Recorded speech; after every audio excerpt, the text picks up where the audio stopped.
Yes, watch AP Assembly sessions live.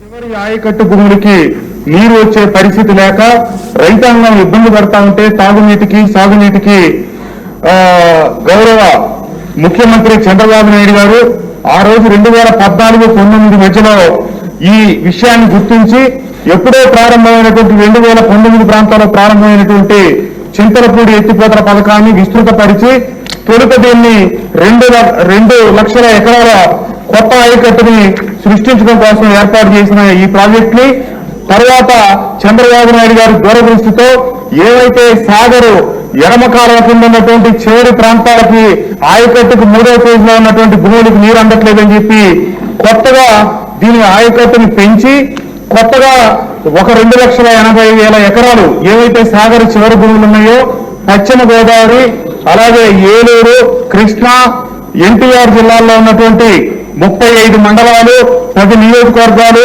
అలాగే 4 parliamentary నియోజకవర్గాల్లో ఉన్నటువంటి భూముల్ని స్థిరీకరించడానికి 4,80,000 ఎకరాలకి విస్తీర్ణాన్ని పెంచుతూ 4,909 కోట్లతో 2017లో అప్పటి ముఖ్యమంత్రి చంద్రబాబు నాయుడు గారి చేతుల మీదుగా మైలవరం నియోజకవర్గంలో శంకుస్థాపన చేసుకొని పనులు ప్రారంభించి అతి వేగంగా జరుగుతున్నటువంటి పనుల్ని దురదృష్టవశాత్తు 2019లో అధికారంలోకి వచ్చినటువంటి జగన్మోహన్ రెడ్డి గారి ప్రభుత్వం ఏవైతే రివర్స్ పాలన అన్నింటినీ పక్కన పెట్టినట్టుగానే ఈ ప్రాజెక్టు కూడా ఆగిపోయింది అధ్యక్ష.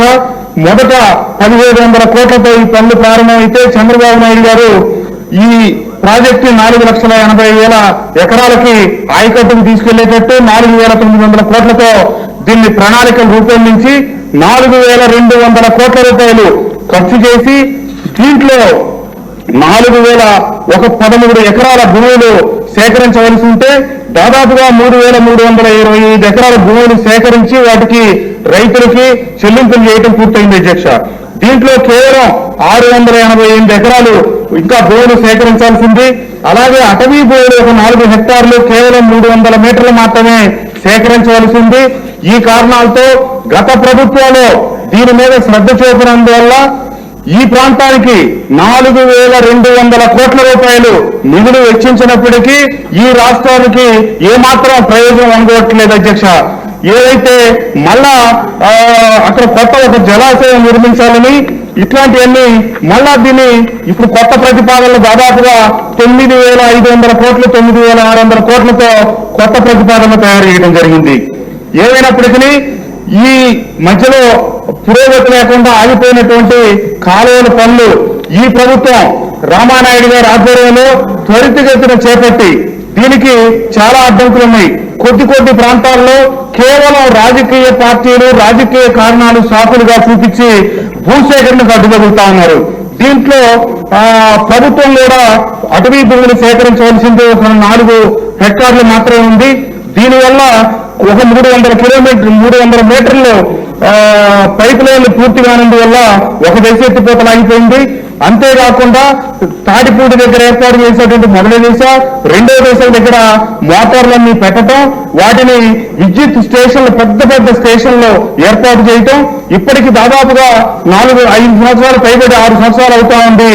ఇన్ని మోటార్లు పెట్టి 18 మోటార్లు పెట్టి భారతదేశంలో అత్యంత కెపాసిటీతో ఏర్పాటు చేసిన మోటార్లు సబ్స్టేషన్లు అన్ని కూడా నిరుపయోగంగా పడి ఉన్నాయి.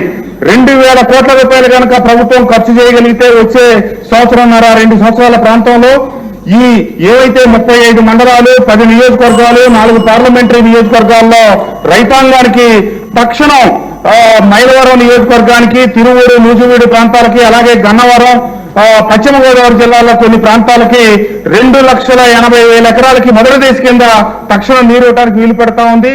ఇంకా ప్రాజెక్టు 1,700 కోట్లతో మొదలైంది 4,900 కోట్లు 4,900 కోట్లది ఇప్పుడు 9,500 కోట్లు ఇలా ఎగబాకుతా ఉంది. కాబట్టి దయచేసి మంత్రి గారు దీన్ని ప్రాధాన్యత దృష్టిలో పెట్టుకొని ఈ ప్రాజెక్టు త్వరితగతిన పూర్తి చేసి 4,80,000